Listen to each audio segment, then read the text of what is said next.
Hello dear students, welcome once again to మన that's it YouTube channel. So మనం ఏదైతే దసరా నుంచి నిరాటంకంగా సంక్రాంతి వరకు మొత్తం కెమిస్ట్రీ అది first year as well as second year JW లేదా నీట్ ఎగ్జామ్ కోసం కావాల్సిన కాన్సెప్ట్స్ని కాన్సైజ్గా నేర్చుకుంటూ దానికి సంబంధించిన క్వశ్చన్స్ ఏ విధంగా చేయాలి అనే ప్రాసెస్లో భాగంగా ఏవైతే సెషన్స్ వరుసగా నేర్చుకుంటూ వచ్చామో దానిలో థియరీ నేర్చుకొని మీరందరూ ప్రాబ్లం ప్రాక్టీస్ చేస్తున్నారని నేను భావిస్తున్నాను. ముఖ్యంగా చివరి దశలో ప్రిపరేషన్ చివరి దశలో జేడబ్ల్యూ విద్యార్థులు ఉన్నారు కనుక ఈ టైంలో మీరు ఈ వీడియోస్ ద్వారా ఏవైతే కాన్సెప్ట్స్ ఉన్నాయో వాటిని కన్సైజ్గా 20-25 నిమిషాల్లో రివైజ్ చేసుకొని immediately previous year questions solve చేయండి. ఎస్పెషల్లీ 20 నుంచి 23 వరకు జరిగిన పరీక్షలు అన్నీ కూడా ఆ పేపర్స్ అన్నీ రివైజ్ చేయండి. అదేవిధంగా సిలబస్ చాలామందికి 2024కి ట్రిమ్ అయింది కనుక మనకి ఎక్కువ చాప్టర్స్ నుంచి తక్కువ క్వశ్చన్స్ కాకుండా తక్కువ చాప్టర్స్ నుంచి ఎక్కువ క్వశ్చన్స్ వచ్చే అవకాశాలు ఇప్పుడు మెండుగా ఉన్నాయి. దానిలో one of the most important chapter is coordination compounds లేదా కాంప్లెక్స్ కాంపౌండ్స్ అంటారు. సో ఇది plus d and a block elements కలుపుకొని కనీసంగా 3 క్వశ్చన్స్ ఇన్ఆర్గానిక్ నుంచి వచ్చే ఛాన్సెస్ ఉన్నాయి. మెటలర్జీ లేదు కదా. సో ముఖ్యంగా ఏమేమి టర్మ్స్ ఈ కోఆర్డినేషన్ కాంప్లెక్సెస్తో అసోసియేట్ అయి ఉన్నాయో తెలుసుకుందాం. మీ అందరికి తెలిసిందే దీన్ని సెంట్రల్ మెటల్ యాటమ్ లేదా సెంట్రల్ మెటల్ అయాన్ అని పిలుస్తారు. ఇది యూజువల్గా డి లేదా ఎఫ్ బ్లాక్ ఎలిమెంట్ అయి ఉంటుంది. ఎందుకంటే దీనిలో పార్షియల్లీ ఫిల్డ్ లేదా ఎంటీ డి ఆర్బిటాల్స్ ఉంటాయి. ఇది లైగాండ్ నుంచి వచ్చే లోన్ పేర్స్ని యాక్సెప్ట్ చేసే ఛాన్స్ ఉంటుంది కనుక. సరే పీ బ్లాక్ ఎలిమెంట్లో ఉందా అంటే డెఫినెట్లీ ఉంటుంది. బోరాన్, అల్యూమినియం వాటిలో కూడా ఎంటీ ఆర్బిటాల్ ఉంది కదా, అవి కూడా కాంప్లెక్సెస్ ఫామ్ చేస్తాయి. కాబట్టి అవి ఈ టైప్ కాదు. అదేవిధంగా ఇది అంటే సెంట్రల్ మెటల్ యాటమ్ అనేది ఏంటి, ఇక్కడ లోన్ పేర్ యాక్సెప్టార్ అంటే లూయిస్ యాసిడ్ అంటాం కదా, ఇది లైగాండ్ అని పిలుస్తాం.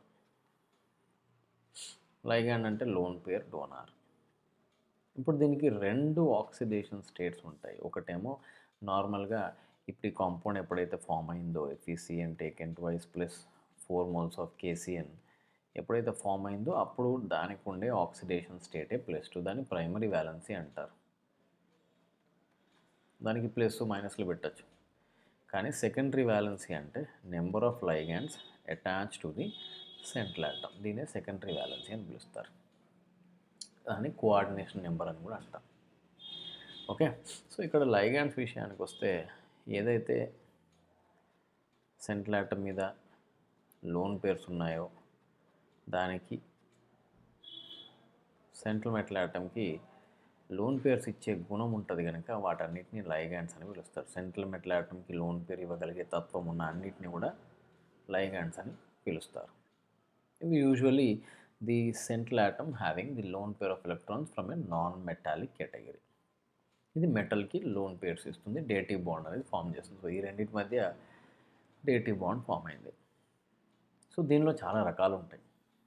ఇప్పుడు ఇక్కడ చూడండి మీరు, ఇది సెంట్రల్ ఆటమ్కి తన లోన్ పేర్స్ ఇవ్వడమే కాకుండా అవునా దాని నుంచి వచ్చే ఎక్సెస్ ఎలక్ట్రాన్స్ని కూడా అకామిడేట్ చేయగలుగుతుంది. అందుకే వీటిని పై యాక్సెప్టార్స్ అంటారు. దీన్ని సినర్జీ బాండ్ అని కూడా అంటారు. అంటే ఇచ్చిపుచ్చుకోవడం అనేది carbon monoxide as well as metal మధ్య జరుగుతుంది. అదేవిధంగా సైనైడ్ అయాన్లో కూడా జరుగుద్ది, ఎన్నోలో కూడా జరుగుద్ది, ట్రైఫినైల్ ఫాస్ఫిన్లో జరుగుద్ది. వీటిని పై యాక్సెప్టార్స్ అంటారు. వీటి ఇవ్వడమే కాదు, వీటి తీసుకోవడం కూడా తెలుసు. సో దానివల్ల ఏమైపోతుందంటే ఈ బాండ్ అనేది చాలా స్ట్రాంగ్ ఉంటుంది కనుక వీటిని స్ట్రాంగ్ ఫీల్డ్ లిగాండ్స్ అంటారు. ఈ వాటర్ లాంటి లోన్ పేర్స్ ఇస్తాయి కానీ పెద్ద ఇష్టపూర్వకంగా ఇవ్వవు, ఎందుకంటే సెంట్రల్ ఆటమ్ అనేది ఆక్సిజన్ కనుక. సో ఇక్కడ కొన్ని లోన్ పేర్స్ తొందరగా ఇచ్చేవి, కొన్ని లోన్ పేర్స్ డిఫికల్టీతో ఇచ్చేవి, కొన్ని పై ఎలక్ట్రాన్స్ ఇచ్చేవి కూడా ఉంటాయి. ఇప్పుడు ఆల్కిన్ అనేది pi electron donor, it's not a strong donor. అదేవిధంగా కొన్ని ఇప్పుడు దీన్ని తీసుకున్నట్టయితే ఈ లైగాండ్ని, ఇది సెంట్రల్ మెటల్ ఆటమ్ తోటి డేటివ్ బాండ్ ఫామ్ చేసినప్పుడు మనకు ఒక స్టేబుల్ 5 membered రింగ్ ఒకటి ఫామ్ అవుతుంది అవునా కదా. ఈ డొనేషన్ అనేది ఎప్పుడైతే స్టేబుల్ 5 membered రింగ్ ఫామ్ అయ్యి ఆ సెంట్రల్ మెటల్ ఆటమ్ని ఇట్లా క్లచ్ చేసి పెడుతుందో దాన్ని మనం స్టేబుల్ కీలేషన్ బాండ్ అని పిలుస్తారు. దీన్ని మనం కీలేటింగ్ లైగాండ్స్ అని పిలుస్తారు. ఇట్లా లైగాండ్లో డిఫరెంట్ కేటగిరీస్కి సంబంధించి ఇప్పుడు ఇథిలిన్ డయామైన్ ఉంది. ఇది కూడా stable what you call chelating complex form చేస్తుంది. సో ఇవన్నీ ఇటు నుంచి వచ్చే వాటన్నిటిని స్ట్రాంగ్ ఫీల్ లిగాండ్స్ అంటారు. అది పై యాక్సెప్టర్ కావచ్చు లేదా హీలేటింగ్ లిగాండ్ కావచ్చు. ఇష్టపూర్వకంగా ఇవన్నీ వాటర్ కానీ ఫ్లోరైడ్ కానీ క్లోరైడ్ కానీ వీటన్నిటిని వీక్ ఫీల్డ్ లిగాండ్స్ అని పిలుస్తారు. సో ఇక్కడ కొన్ని మెటల్స్కి సంబంధించి వాటి ఆయా ఆక్సిడేషన్ స్టేట్స్లో కోఆర్డినేషన్ నెంబర్ ఎంత ఉండొచ్చు అనేది ఈ టేబుల్లో మెన్షన్ అయ్యింది. ఒకసారి చూసుకోండి. యూజువల్గా అయితే ఈ primary valency and secondary valency అనేది 1:2 రేషియోలో ఉంటాయి యూజువల్లీ అయితే, not all the time, most of the cases అట్లా ఉంటాయి. ఓకేనా, మోస్ట్ ఆఫ్ ది కేసెస్. ఇప్పుడు ఏజీ ప్లస్కి 2 వస్తుంది, కాపర్ ప్లస్కి 2 వస్తుంది, ప్లాటినం ప్లస్కి 4 వస్తుంది. ఓకే, సో రేషియో అని బట్టి గుర్తుపెట్టుకోవాలి మనం. తర్వాత ఐయుపిఎస్సి నామన్క్లేచర్కి సంబంధించిన క్వశ్చన్ రావచ్చు. సో ఇప్పుడు ఒక సాల్ట్ పేరు, ఇప్పుడు ఫర్ ఎగ్జాంపుల్ ఎన్ఏసిఎల్ని ఏమంటాం మనం, సోడియం క్లోరైడ్ అని పిలుస్తాం. అంటే ముందు క్యాటయాన్ పేరు చెప్పి తర్వాత ఆనియాన్ పేరు చెప్పాలి కదా. ఇప్పుడు ఇది ఒక న్యూట్రల్ లైగాండ్ ఇచ్చారు మనకి. ఓకే, ఇక్కడ ఇచ్చినప్పుడు న్యూట్రల్ కాంప్లెక్స్ ఇచ్చారు. 2 లైగాండ్స్ ఉన్నాయి. ఒకటి అమ్మైన్ అని పిలుస్తాం, ఇంకోటి క్లోరో అంటాం. సో ఏది ఆల్ఫాబెటికల్గా ముందు వస్తే దాని ముందు పలకాలి. ఒకవేళ జామెట్రికల్ ఐసోమెరిజం షో చేసినట్టయితే సిస్ లేదా ట్రాన్స్ అని మెన్షన్ చేయడం తప్పనిసరి. ఇక్కడ అమ్మైన్ ముందు వస్తుంది. అట్లాంటి 2 ఉన్నాయి కనుక డై అమ్మైన్, 2 క్లోరిన్స్ ఉన్నాయి కనుక డైక్లోరో, ప్లాటినం, దాని ఆక్సిడేషన్ స్టేట్ ఫైండ్ అవుట్ చేసి రాయాలి. X+2 into ammonia 0, chlorine -1 = 0. So దాని ఆక్సిడేషన్ స్టేట్ 2 వచ్చింది. దాని మెటల్ పేర్ ఏమో యాజ్ ఇట్ ఈజ్ రాస్తారు. ఇప్పుడు మీకు ఈ ఓవరాల్ కాంప్లెక్స్ అనేది న్యూట్రల్ కానీ లేదా పాజిటివ్ ఛార్జ్ కానీ ఉన్నప్పుడు, అదే మీ దగ్గర ఉండే ఈ కాంప్లెక్స్ స్పీసీస్, ఆ స్క్వేర్ బ్రాకెట్లో ఉండేదాన్ని కాంప్లెక్స్ స్పీసీస్ అంటాం. దానికి కొంచెం నెగిటివ్ ఛార్జ్ ఉన్నట్టయితే ముందు లైగాండ్ చెప్పాలి. ఎన్ని ఉన్నాయి, హెక్సా, సయానో ఆర్ సయానైడో ఏదైనా ఉంటాయి. ఫెర్రేట్ అని రాయాలి. ఎప్పుడైతే మీ కాంప్లెక్స్ స్పీసీస్ మీద నెగిటివ్ ఛార్జ్ ఉందో అప్పుడు మీ మెటల్ పేరు చివర్లో కోబాల్టేట్, నికెలేట్, ఫెర్రేట్, ఐరనేట్ కాదు, సిల్వర్ ఉంటే అర్జెంటేట్, గోల్డ్ ఉంటే ఆరేట్, ప్లాటినేట్, ఈ విధంగా పిలవాలి. అదేవిధంగా ఏది లిగాండ్ దగ్గర అయితే ఒకటి కంటే ఎక్కువ లోన్ పేర్స్ ఉంటాయో అది 2 మెటల్స్ వైపు బ్రిడ్జింగ్ చేసే ఛాన్సెస్ ఉన్నాయి కనుక వీటిని బ్రిడ్జ్ లిగాండ్స్ అంటారు. ఈ బ్రిడ్జ్ లిగాండ్స్ని మాత్రం మ్యూ అనే సింబల్తో చెప్పాలి. ఇక్కడ మొత్తం మీరు చూసినట్టయితే టెట్రా ఆక్వా కోబాల్ట్ 3 దీని oxidation state, mu amido, mu hydroxy or hydroxo, మళ్ళీ tetra amine, chromium 2 or 3 sulfate, whatever is the oxidation state, వీటిని బ్రిడ్జ్ లైగాండ్స్ అని పిలుస్తారు. సో ఈ విధంగా నామన్క్లేచర్ మీద ఫోకస్ పెట్టండి. వెర్నర్ థియరీ ఇది ప్రైమరీ అండ్ సెకండరీ వ్యాలెన్సీని డిస్టింగ్విష్ చేయడానికి బాగా ఉపయోగపడుతుంది. సో ఇప్పుడు ఫర్ ఎగ్జాంపుల్ మన దగ్గర CO, ఆ తర్వాత 6 వాటర్ మాలిక్యూల్స్ ఉన్నాయి, అదేవిధంగా 3 క్లోరిన్స్ ఉన్నాయి. సో ఇట్లా ఉన్నప్పుడు దీని కాంప్లెక్స్ మాలిక్యులర్ ఫార్ములాని ఏ విధంగా రాయొచ్చు అంటే, నా ఉద్దేశం CO H2O టేకెన్ 6Cl3 అని రాయొచ్చు, లేదా ఒక క్లోరిన్ని లోపలికి తీసుకొచ్చి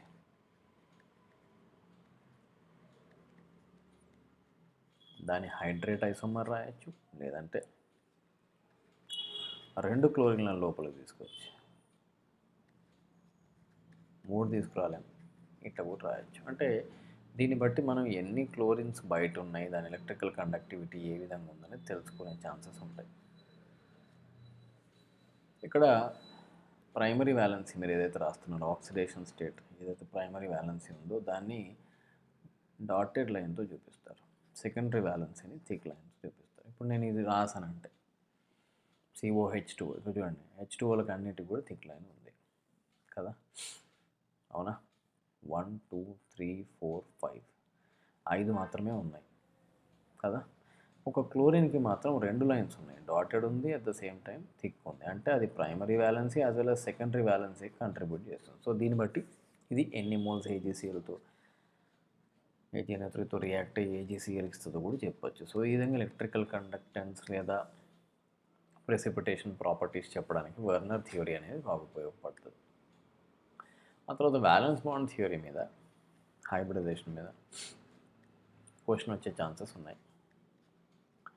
మనం ఏం చెప్తున్నాం, FeCN టేకెన్ 6-4 అనే కాంప్లెక్స్ మన దగ్గర ఫెరోసైనైడ్ అనే పొటాషియం ఫెరోసైనైడ్ కదా అని ఈ కాంప్లెక్స్ ఉన్నప్పుడు ఈ డేటివ్ బాండ్ ఏదైతే ఫామ్ అయిందో ఈ డేటివ్ బాండ్ ఫామ్ చేసే ప్రాసెస్లో ఐరన్ హైబ్రిడైజేషన్ ఏంటి అని తెలుసుకోవాలి.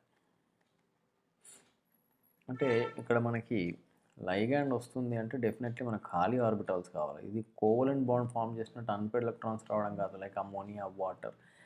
అక్కడ మీరు రాసినప్పుడు number of unpaired electron is valency అంటారు, ఇక్కడ number of empty orbital is valency. ఇప్పుడు ఇక్కడ నికెల్ టెట్రాకార్బోనైల్ తీసుకుంటాం, ఏదైనా మనకి ఏ కాంప్లెక్స్ అని ఇవ్వచ్చు.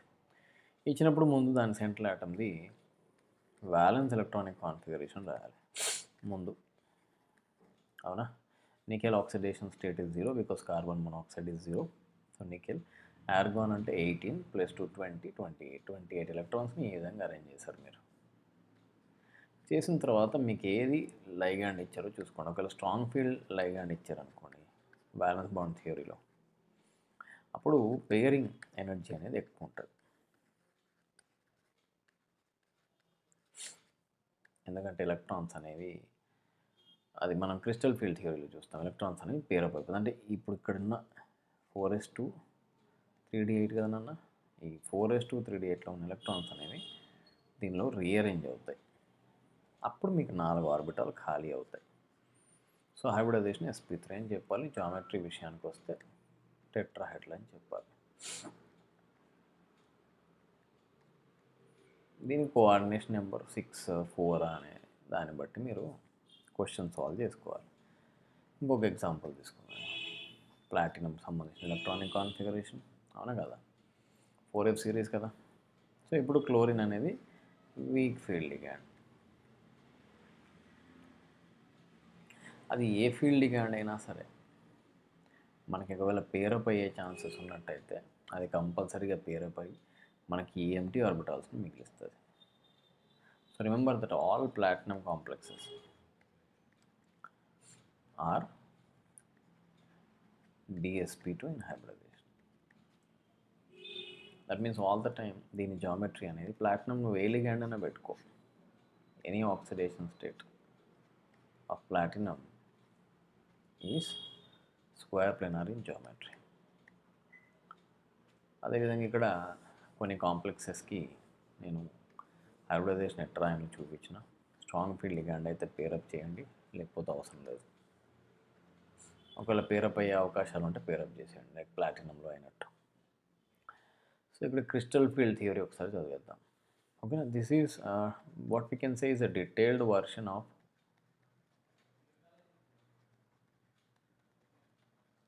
Violence bond theory. దాని ఎక్స్టెన్షన్ ఇది. ఇక్కడ టు బీ ప్రిసైజ్ మనం ఏం చేస్తామంటే, ఇప్పుడు ఈ 3 కోఆర్డినేట్ యాక్సెస్ ఒక మెటల్కి సంబంధించినవి. అంటే ఇక్కడ మెటల్కి సంబంధించిన d ఆర్బిటాల్స్ ఏవైతే ఉన్నాయో dxy, dyz, dzx, అదేవిధంగా dx² - y², dz², వీటిని క్లాసిఫై చేసినట్టయితే on the basis of symmetry వీటిని మనం ఈజీ ఆర్బిటాల్స్ అంటారు. సిమెట్రీ బేసిస్ మీద వీటిని T2g ఆర్బిటాల్స్ అంటారు.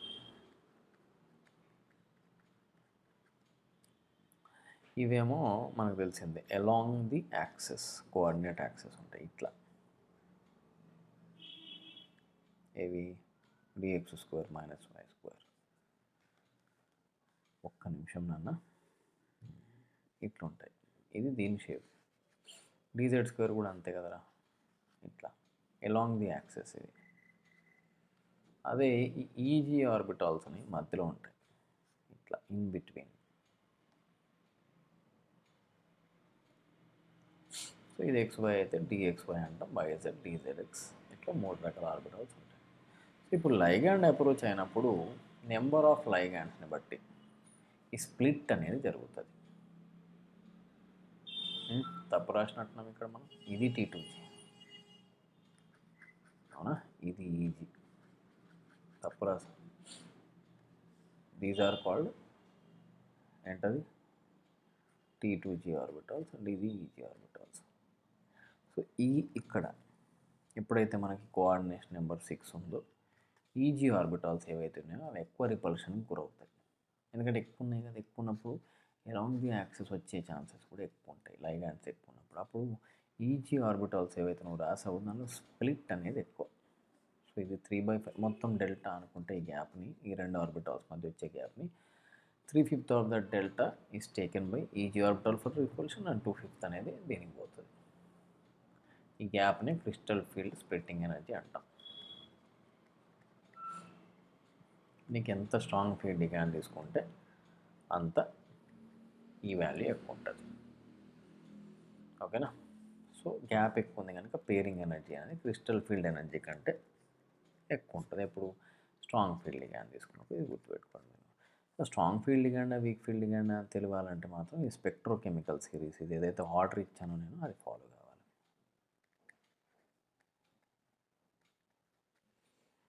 ఎట్ ద సేమ్ టైం మనకి కోఆర్డినేషన్ నెంబర్ 4 ఉందనుకోండి, అప్పుడు రివర్స్ అవుతుంది. అంటే T2G పైన ఈజీ ఆర్బిటాల్స్ కింద వస్తాయి. జాగ్రత్త.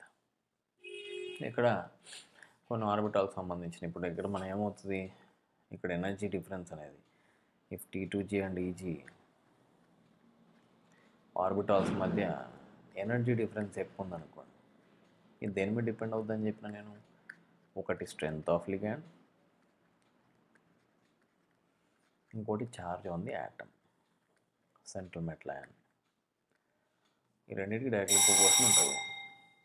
ఈ గ్యాప్ అనేది ఎక్కువ ఉంటే లాంబ్డా అబ్జార్బ్డ్ ఏదైతే ఉంటుందో హై ఉంటుంది.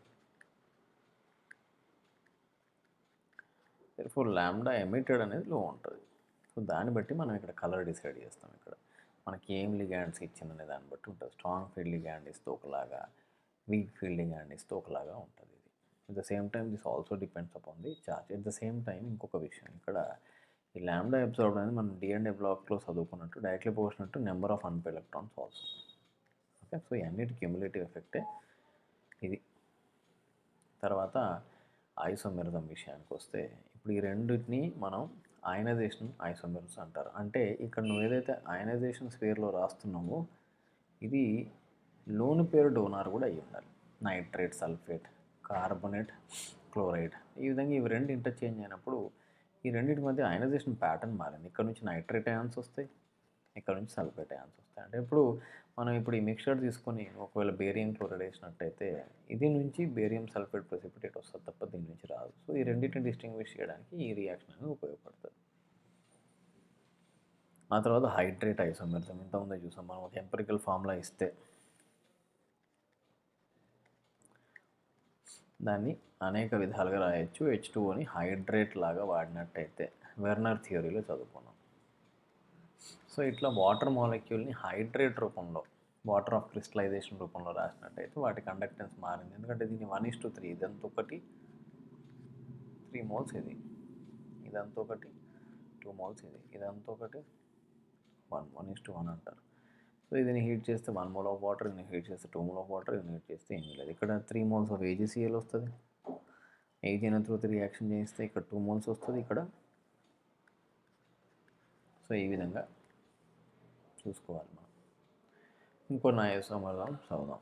లింకేజ్ అంటే వీటిని అంబిడెంట్ ఆర్ అంబిడియన్ న్యూక్లియోఫైల్స్ అంటారు. అంటే డోనార్ సెంటర్స్ అనేవి ఒకటి కంటే ఎక్కువగా ఉంటాయి. ఇప్పుడు CN- carbon, nitrogen, CNO- carbon, nitrogen. అదేవిధంగా NO2- ఆక్సిజన్ ఉండొచ్చు, లేదంటే నైట్రోజన్ ఉండొచ్చు. ఈ విధంగా డోనార్ యాటమ్ మారినప్పుడు దాన్ని లింకేజ్ అంటాం. కోఆర్డినేషన్ ఐసోమెరిజం అంటే ఏం లేదు. ఇక్కడ చూడొచ్చు మీరు, కోబాల్ట్తో అమోనియా ఉంది, ఇవి రెండు ఇంటర్చేంజ్ చేసుకున్నాయి. క్రోమియంతో అమోనియా వచ్చింది. లిగాండ్ ఐసోమెరిజం అనేది ఏంటంటే ఇక్కడ isomerism exist with in the ligand. And ఇప్పుడు 1,2-డైఅమైనో ప్రోపేన్,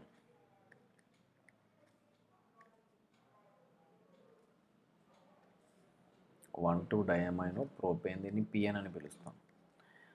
లేదా 1,3 డయామైనో ప్రోపేన్, దీన్ని ట్రైమిథిలీన్ డయామైన్ టీఎన్ అని పిలుస్తాం. అంటే ఇప్పుడు నేను ఒక కాంప్లెక్స్ తీసుకున్నప్పుడు CO PN taken thrice +3 and CO TN taken thrice +3.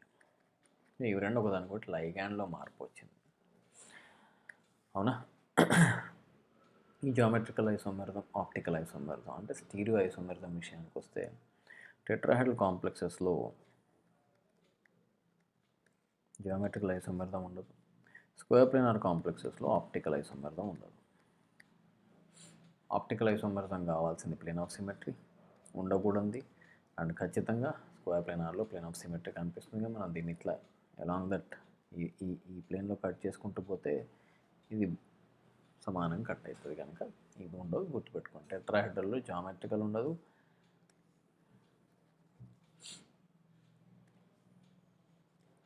అదేవిధంగా స్క్వేర్ ప్లేనార్లో ఆప్టికల్ ఉండదు. సో సిస్ అండ్ ట్రాన్స్ అంటే ఐడెంటికల్ గ్రూప్స్ అనేవి ఒకవైపు పెట్టాలి, లేదంటే డయాగ్నల్గా ఆపోజిట్ సైడ్ పెట్టినట్టయితే దాన్ని మనం జామెట్రికల్ ఐసోమర్స్ అంటే. ఇక్కడ ట్రాన్స్ ఐసోమర్స్ అంటే ఇప్పుడు ABCD 4 డిఫరెంట్ ఉన్నప్పుడు కూడా, అంటే ఇప్పుడు మామూలుగా అయితే ఇక్కడ 2 సేమ్ ఉన్నప్పుడు రాయడం పెద్ద గొప్ప కాదు.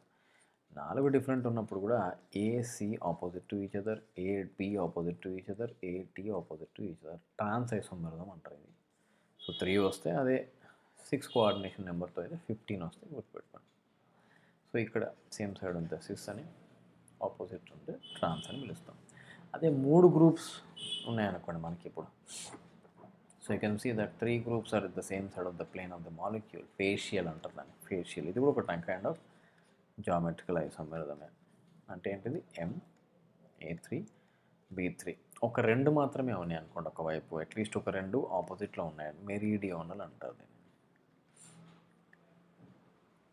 ఈ రెండిట్లో ప్లేన్ ఆఫ్ సిమెట్రీ లేదు కనుక ఇవి 2 ఆప్టికల్ ఐసోమర్స్ అవుతాయి. సో దేనిలో ప్లేన్ ఆఫ్ సిమెట్రీ ఉంటుంది, దేనిలో ఉండదు అనేది ఇక్కడ క్లియర్గా మెన్షన్ చేయడం అనేది జరిగింది. ఒకసారి చూసుకోండి, ఒకవేళ మీకు ఒక ఐడియా అనేది ఖచ్చితంగా వస్తుంది. ఆప్టికల్ యాక్టివ్ ఏది, ఇన్యాక్టివ్ ఏది, ప్లేన్ ఆఫ్ సిమెట్రీ వస్తాయి. ఇప్పుడు ఫర్ ఎగ్జాంపుల్ ఇది ఉంది మన దగ్గర A3BCD అంటే ఆక్టాహెడ్రల్ కాంప్లెక్స్ తీసుకొని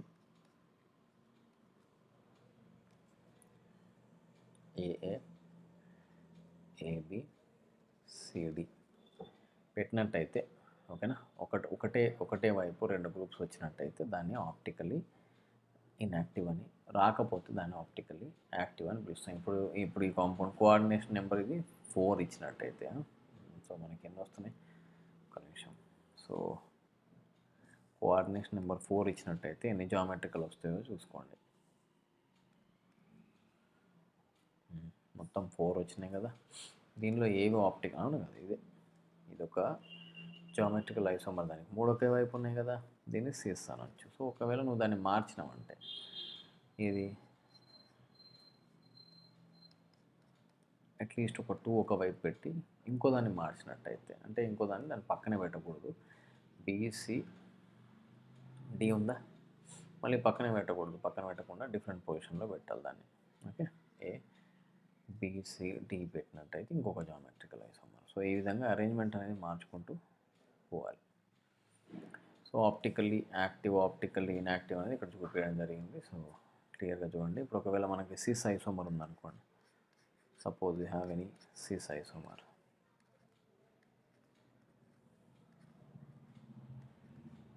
ఇది cis. Trans isomer గీసుకున్నట్టయితే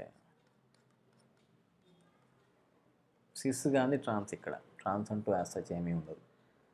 okay, at least ఒక్కదాని పొజిషన్ మార్చినా ట్రాన్స్ అయిపోతుంది. ఓకే, సో దేనిలో అయితే ప్లేన్ ఆఫ్ సిమెట్రీ ఉందో అది చూసుకొని దాన్ని ఆప్టికల్ ఇన్యాక్టివ్ అని చెప్పచ్చు. కొన్ని క్వశ్చన్స్ సాల్వ్ చేద్దాం. Tetramethyl ammonium trioxalate chromate. Tetramethyl, alright, ammonium trioxalate chromate 3. అంతేగా.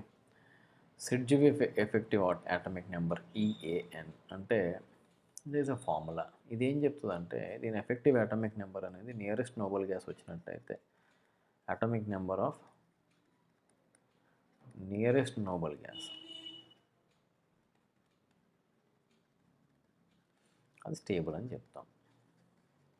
ఓకేనా. ఇప్పుడు ఫర్ ఎగ్జాంపుల్ ఇక్కడ మనకి ఏదో ఒక ఎగ్జాంపుల్ ఐరన్ తీసుకుంటాను నేను. దీని అటామిక్ నెంబర్ రాయాలి plus 2 into number of ligands minus oxidation number దాని అటామిక్ నెంబర్. ఓకే. సో ఇదెంత 26 కదా నాన్న, ప్లస్ 6 into 2 మైనస్ దీని ఆక్సిడేషన్ నెంబర్ ఎంత 3. సో ఇది ఎంత వస్తుందో చూసుకోండి. ఇది ఎంత వస్తుంది 35 వస్తుంది. అదే ఇది రాసాను అనుకోండి 26 ప్లస్ 6 into 2 minus 2. సో ఇది 36 వస్తుంది. So 36 is nothing but the atomic number of krypton. That means it is stable. So option B is the right answer. మిగతా వాటిని ఇట్లే చెక్ చేసుకొని చూసుకోవాలి మీరు. హైబ్రిడైజేషన్ స్టేట్ అడుగుతున్నారు, ఏదో ఒక ఎగ్జాంపుల్ చేద్దాం. ఐరన్ ఇది వీక్ ఫీల్డ్ లిగాండ్, ఇది దాని ఆక్సిడేషన్ స్టేట్ +3 ఇక్కడ. సో ఐరన్ తీసుకొని ఆర్గాన్ 3d6 4s2 ఎలక్ట్రాన్స్ పోయిన తర్వాత అంటే Fe+3లో 4s0 3d5 వస్తుంది. వచ్చిన తర్వాత ఏం లిగాండ్ ఇచ్చారో చూసుకోవాలి. వీక్ ఫీల్డ్ లిగాండ్ అయితే పేరింగ్ ఎనర్జీ అనేది తక్కువ కదా. సో అప్పుడు డెఫినెట్లీ ఇక్కడ 4p అండ్ 4d 6 లైగాండ్స్ ఉన్నాయి కదా, వీక్ ఫీల్డ్ లిగాండ్ కదా, పేరింగ్ అవ్వదు. సో 6 లైగాండ్స్కి మనకు కావాల్సింది 6 empty ఆర్బిటాల్. ఇక్కడ నుంచి స్టార్ట్ చేయండి, ఇక్కడ వరకు ఎండ్ చేయండి. సో ఏమొస్తుందన్న sp3d2 అన్నిటికీ అదే వస్తే చెక్ చేసి చూసుకోండి. Electrical conductivity is directly proportional to number of ions which are formed during the dissolution in water. ఇక్కడ 4 ions వస్తున్నాయి, ఇక్కడ 2 ions వస్తున్నాయి, ఇక్కడ 3 వస్తున్నాయి, ఇక్కడ 0 వస్తున్నాయి. సో డెఫినెట్లీ 1కి ఎక్కువ అంతేనా కండక్టెన్స్ అనేది. తర్వాత 3, తర్వాత 2, తర్వాత 4. ఓకే. ఈ విధంగా క్వశ్చన్ సాల్వ్ చేసి చూసుకోవాలి. తర్వాత ఏంటి, క్రిస్టల్ ఫీల్డ్ స్ప్లిట్టింగ్ ఎనర్జీ ఎక్కువ దేనికి అని. కార్బన్ మోనాక్సైడ్ ఇది పై acceptor, ethylene diamine, chelating ligand మనకి ఇది ఆన్సర్ అవుతుంది. ఇప్పుడు Ma4 అండ్ Ma3Bలో ఆప్టికల్ ఐసోమెరిజం ఉండదు, ఎందుకంటే ప్లేన్ ఆఫ్ సిమెట్రీ అనేది దానిలో ఉంటుంది కనుక దానిలో ఆప్టికల్ ఐసోమెరిజం అనేది ఉండదు. సో ఆప్టికల్ ఐసోమెరిజం చూసినప్పుడు ఖచ్చితంగా ప్లేన్ ఆఫ్ సిమెట్రీ చూడండి. నేను కొన్ని ఎగ్జాంపుల్స్ మెన్షన్ చేయడం జరిగింది, సమయాభావం వల్ల పూర్తి స్థాయిలో వాటిని డిస్కస్ చేయలేకపోతున్నాం. దీనికి సంబంధించిన సపరేట్ టాపిక్ని మనం రానున్న రోజుల్లో డిస్కస్ చేద్దాం. Keep watching. వీడియో నచ్చినట్టయితే తప్పకుండా లైక్ చేయండి, share and subscribe. Right, see you.